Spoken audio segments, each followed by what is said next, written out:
Fala aí, galera do YouTube, professor Roberto Stabile, para mais uma dica para você que fez o Enem, para você que ainda vai fazer o Enem, claro, segundo a aplicação, já sabemos que ontem foi um caos, principalmente o sistema do INEP.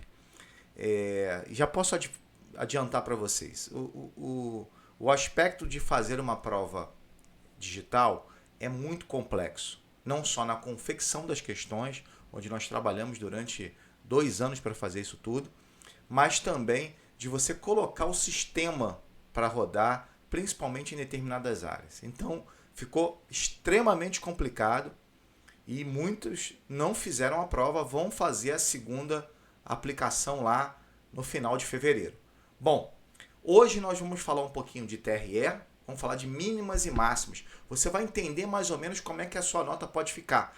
Muitos me perguntaram sobre isso, o pessoal colocou lá as notas, eu tentei responder o máximo possível. Desculpa quem eu não respondi, pode colocar novamente. Muitas vezes as mensagens ficam atropeladas, mas tentei dar atenção para todo mundo.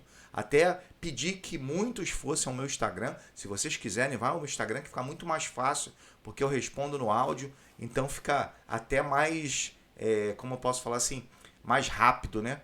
Essa resposta e uma ligação maior, porque você que quer fazer o SISU, que vai se inscrever para determinado curso, às vezes está com dúvida, aí muitas vezes me pergunta como é que eu me inscrevo, como é que eu faço isso tudo. As inscrições eu também vou ensinar aqui, apesar de ter vários vídeos, mas eu vou ensinar com alguns detalhes importantes, principalmente na escolha do curso.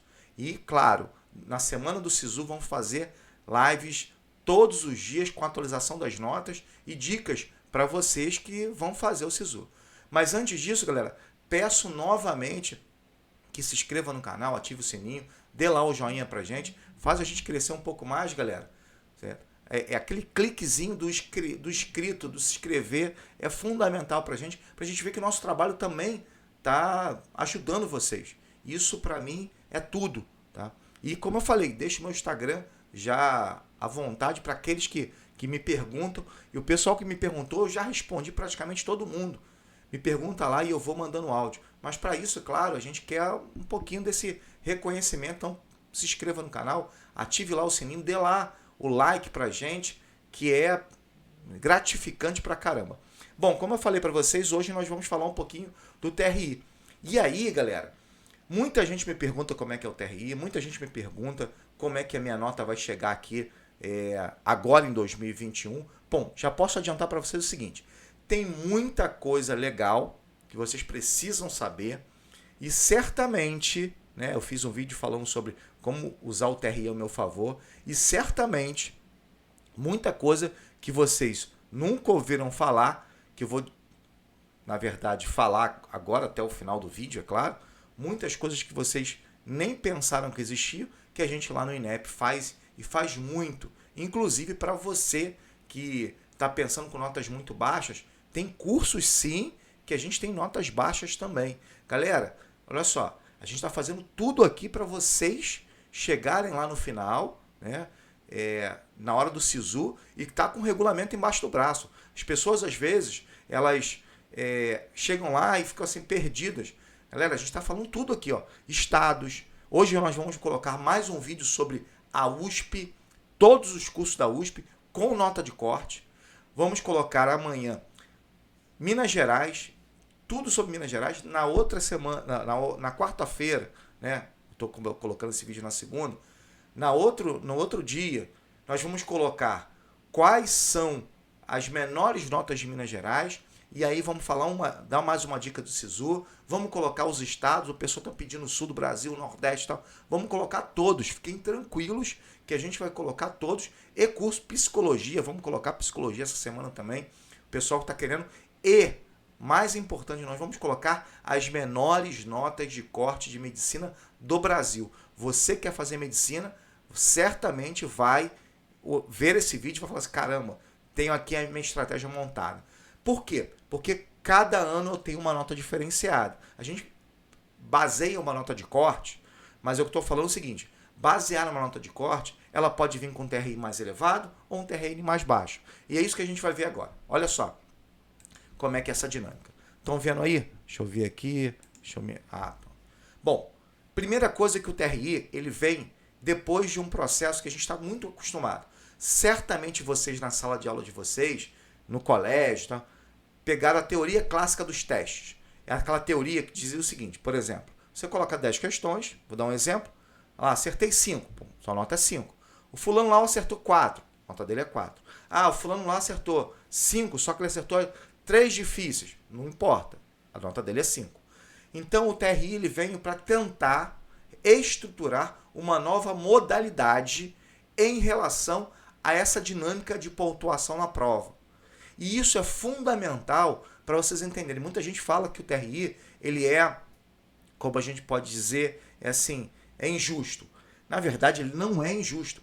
As questões, galera, e eu vou abrir o jogo para vocês, as questões que estão no banco do Enem estão testadas há muito tempo. A gente testa, a gente faz a questão, passa para os revisores, a gente dá o parecer final, ela vai para o teste, ela teste no Brasil todo, ela volta do teste, a gente novamente reestrutura a questão para depois essa questão entrar no banco. Ou seja, ela é muito bem testada. É óbvio, Roberto, veio o gabarito errado. Erro é comum, em principalmente o seguinte, às vezes realmente colocou um gabarito errado. O que eu não aceito, o que aconteceu, por exemplo, é a anulação de questão. Essa questão foi pré-testada, foi tudo, e isso acontece muito quando você não visualiza novamente a questão. E a gente, por exemplo, na área de ciências humanas, a gente visualiza muito. Eu, por exemplo, visualizo só ano passado, só em fazer questões e fazer o parecer das questões, foram praticamente 150 questões. Para você ver, isso com detalhes, tá? Então, olha só. Bom, a nota do Enem não é calculada usando somente o número de acertos, que a nota mínima não é 0, nem a nota máxima é 1000. Então, a gente dificilmente tem isso. Já aconteceu em matemática de passar de 1000, mas a gente não tem isso, tá? E é uma questão bem interessante que é o seguinte. As pessoas acham que, por exemplo, eu errei tudo. Vou tirar quanto? Vou tirar 300 e pouco. Por que 300 e pouco se eu errei tudo? Bom, porque a gente tem uma pontuação mínima. A nossa régua ela começa no 500. Então, dependendo do número de acertos, você vai caindo ou vai subindo nesse 500. A nossa régua é essa. E essa régua foi montada em 2009. E a partir dessa régua, dessa montagem, dessa régua, é que a gente tem essa delimitação. Então, você que, por exemplo, acertou 12, 13, 14, está desesperado, calma. Se você acertou as fáceis e foi coerente, talvez a sua nota vá para casa dos 600 até. Aí muita gente, meu Deus, como é que pode? E o cara que acertou 22, talvez também fique na nota na casa dos 600, principalmente nessa coerência em termos de acerto das fáceis, difíceis e etc. Bom, vamos lá. Um outro aspecto fundamental da gente analisar a gente observa, depois que a prova está pronta, depois que colocou todos os acertos, porque a gente vai ver todos os acertos de todos, né? Tanto da primeira aplicação, quanto do digital, quanto da segunda aplicação. Então a gente vai ver o seguinte, porque a gente já tem um nivelamento das questões. As pessoas às vezes falam assim, mas a prova tal foi mais fácil que a prova tal. Às vezes não, galera. Às vezes você vai ter questões ali que estão muito mais difíceis. Uma questão muito fácil, uma questão difícil. Vou dar um exemplo. A prova de geografia do primeiro exame, você tem 3 questões que eram sobre a questão geológica, do relevo. E, inclusive, uma muito ridícula. Ou seja, aquela que o cara do 6º ano ele responde. Roberto, errei essa. Galera, falhou. Errou essa, errou a mais fácil da prova. Entendeu? Às vezes as pessoas... Por quê? Quando a gente olha de fora, isso vocês vão ter muito. Quando a gente olha de fora, muitas vezes o cara fala assim, meu Deus do céu, a prova tal estava mais fácil que a minha. Porque você estava de fora. No momento em que você está fazendo a prova, o teu psicológico é diferente, tá? Então, a gente analisa parâmetro de descrição, ou parâmetro de discriminação, parâmetro de dificuldade e parâmetro de acerto casual. Ou seja, se uma questão é fácil ou difícil, se uma questão, como é que ela está distribuída na prova, quantas questões fáceis e difíceis. Aquele cara errou a fácil e acertou a difícil na mesma habilidade. Ou seja, como eu falei essa da geologia, teve uma questão que falou que, olha, os minérios, prata e tal, é achado aonde? Né? Os escudos cristalinos, na verdade, a gente consegue achar o quê? A gente consegue achar minérios. Então esse é o básico do básico. Tem uma questão que é um pouco mais difícil. Então se você erra essa e acerta mais difícil, esse é o que a gente chama de acerto casual. Não que você vai perder ponto, mas você vai deixar de ganhar pontuação X se você acertasse a fácil e a difícil. Por isso que sempre eu falei aqui para a gente ir na fácil. Tá? Então, aí a gente analisa dessa forma. Lá. Quando o participante acertou uma questão no chute, não significa que a sua nota irá diminuir. E realmente não vai. Apenas você não vai ganhar pontuação X quando você acertasse a fácil e a difícil. Tá? Mas ela não tem tanto valor como se o participante tivesse acertado os itens com a coerência pedagógica. E é como a gente falou anteriormente. Coerência pedagógica é o quê? Aquilo que eu citei desde lá do início dos nossos vídeos, colocando sobre habilidades, etc. Principalmente para você que vai fazer o segundo exame. Dá uma olhada nos vídeos aqui, eu sempre coloco, olha, essa aqui é fácil, essa habilidade aqui é fácil. Então, isso vai ajudar muito vocês. Demais, demais. Principalmente por quê? Porque a partir disso daí é que a gente tem uma demanda de entender que se o cara sabe ou se o cara não sabe. Se ele realmente teve um chute, né, um acerto por acaso. Então, olha lá. Esperada, então, vou voltar lá. Coerência pedagógica.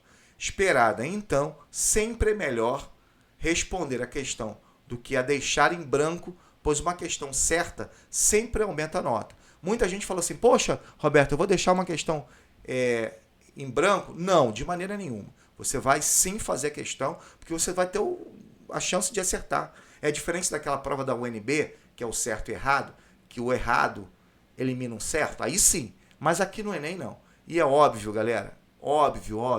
Coerência pedagógica. Coerência é o quê? Acertar as fáceis. É o que a gente sempre falou, acho que muita gente falou aqui. Agora vem uma coisa muito importante, que eu acho super importante para vocês. Olha só, e esse, de uma certa forma, é o que a gente chama do pulo do gato. Primeiro pelo seguinte, quais são as notas máximas, mínimas e máximas do Enem? E eu coloquei de 2015 a 2019. Nós vamos ter agora a nossa, né? Que é 2021, entre aspas, da Enem 2020. Olha só as notas mínimas de linguagem. 2015, 300, 2016, 287, 2017, 300, 2018, 318, 2019, 322. Ou seja, o mínimo que você vai conseguir é isso. Às vezes as pessoas ficam assim, mas caramba, isso é o mínimo? E o máximo que eu vou conseguir? Bom, o máximo que você vai conseguir é lá. É 825, 846, 788, 816, 801. Isso quer dizer o quê? A minha nota vai ficar entre isso. A minha régua, às vezes as pessoas me perguntam assim, Roberto, acertei 42, certamente você vai estar muito próximo da máxima. E você já sabe qual é a máxima. Vendo aqui esse vídeo, você já vai saber o seguinte, opa, acertei 42 questões, eu vou estar próximo da máxima. Na linguagem, pode ser 800, pode ser 780, pode ser 770, 750, ou seja, você já sentiu qual é o cenário. O cenário é esse. Bom, vamos para humanas. Olha só, novamente lá, notas mínimas. 300, 317, 307, 387. Somente em 2018 mesmo que nós tivemos um apertamento dessas notas. Tá? E aí essas notas ficaram cada vez mais próximas. Inclusive, foi o ano que nós tivemos a nota de corte de medicina menor. Engraçado, né? 315, olha lá. Mais ou menos vai se variar nesse cenário. Aí quando você olha, por exemplo, as notas de maiores, né, as máximas, 850, 59, 68, 850, 835. Ou seja, se eu acertei 45 questões na prova de humanas, eu vou tirar 850. Eu já sei disso. Então, Roberto, acertei 40. Como é que eu vou estar? Vai estar ou chegando perto do 800, nos 770, 760, ou seja, você já sabe qual o nível. Entretanto, eles estão muito apertados. Ah, Roberto, então eu acertei 20 e pouco. Você pode estar uns 600 e alguma coisa. Entenda que vai depender, é claro, daquela coerência pedagógica que nós falamos. Isso é fundamental. Olha só a natureza. Natureza, por mais que você tenha as notas, né? E aí você lá, 330, 316, 300, 360, 327, você sabe muito bem que a natureza é uma prova que é bem específica e bem mais difícil. Olha só a máxima. 870, 871, 885, 869, 860. Então ela está no nível a mais do que a parte de humanas, inclusive na parte de linguagem. Aquele que acertou mais questões de natureza vai estar no 800 e alguma coisa. E matemática nem se fala. Matemática, a galera falou que a prova de matemática foi tranquila. Olha só, mínima 280, 300, 310, 360, 359. Você vê que nos últimos anos a nota mínima aumentou. A galera começou a acertar um pouco mais. Então o mínimo de acerto já foi um pouco maior do que nos anos anteriores. Agora, em compensação, olha só a nota máxima de matemática. E é isso que pesa. Às vezes a matemática tem peso 4 em determinadas universidades, porque a universidade tem peso. Olha só, 1991, 993, 996, 985. 1.000, se eu não me engano, 13 alunos em 2015 acertaram a prova toda de matemática. Então eles passaram, eles foram para 1.008. Ou seja, o nível maior. E aí você fala assim, caramba, acertou tudo, Mas aí você vê a diferença em termos de nota. Às vezes você acertou 35. Quanto é que você ficou? Você pode ficar com 800 alguma coisa, 700 alto. Pô, acertei 22. Você pode ficar com 700 e alguma coisa, 690. Ou seja, viram como é que é a demanda de nota? Agora, uma coisa que eu chamo muito atenção. Porque e pode comentar aqui, galera. Pode colocar aqui no comentário, pode colocar aqui a nota de vocês, para a gente tentar analisar isso. Vocês já viram o seguinte, não tem como a gente fugir desse cenário. Esse quadro mostrou muito bem como é que é o Enem. O Enem não foge das suas regras. E aí as pessoas estão desesperadas e tal. Esse realmente é um ano atípico, com uma série de problemas, faltas, relação em termos de candidatos que não fizeram prova. Certamente é um ano atípico. E eu já acredito, já falei isso para vocês e respondi, a galera que eu respondi, certamente deve ter lido lá o meu comentário. Galera, muita gente de cotas faltou, sim. O pessoal que ia fazer treineiro, muita gente faltou. E eu vou mostrar por que eu estou falando isso, porque a gente tem as estatísticas no INEP com o pessoal inscrito. Outra questão muito interessante, tá? Muitos já se matricularam nas escolas, nas universidades particulares, para fazer o seu curso, porque não vai esperar até o meio do ano, por exemplo, ou até maio. Ou seja, já vai começar a fazer o curso agora em fevereiro. Ou seja, a gente está no dia 1º de fevereiro, muita gente já vai começar a fazer o curso. Ou seja, é muito importante que vocês atentem para essa demanda do SISU. O pessoal de cota, então, muita gente vai levar vantagem, porque você não vai ter a quantidade de candidatos suficientes para determinados cursos. Muita gente não vai fazer o SISU, galera.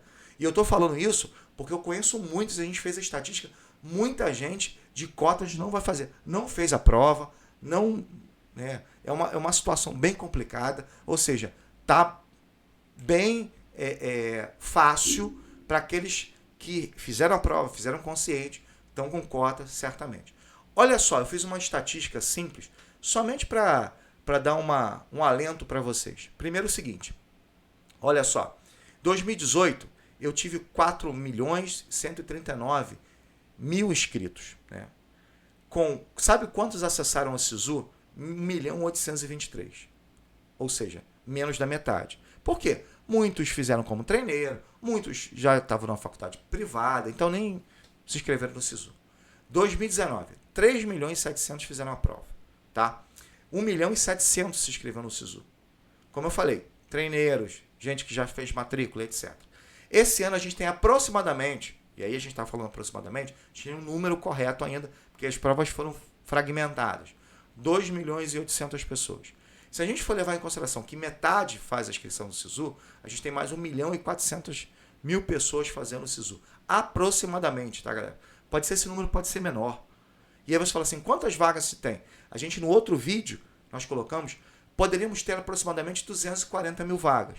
Ou seja, se nós tivermos 1 milhão de inscritos, aproximadamente nós vamos ter 25% das vagas para esse 1 milhão.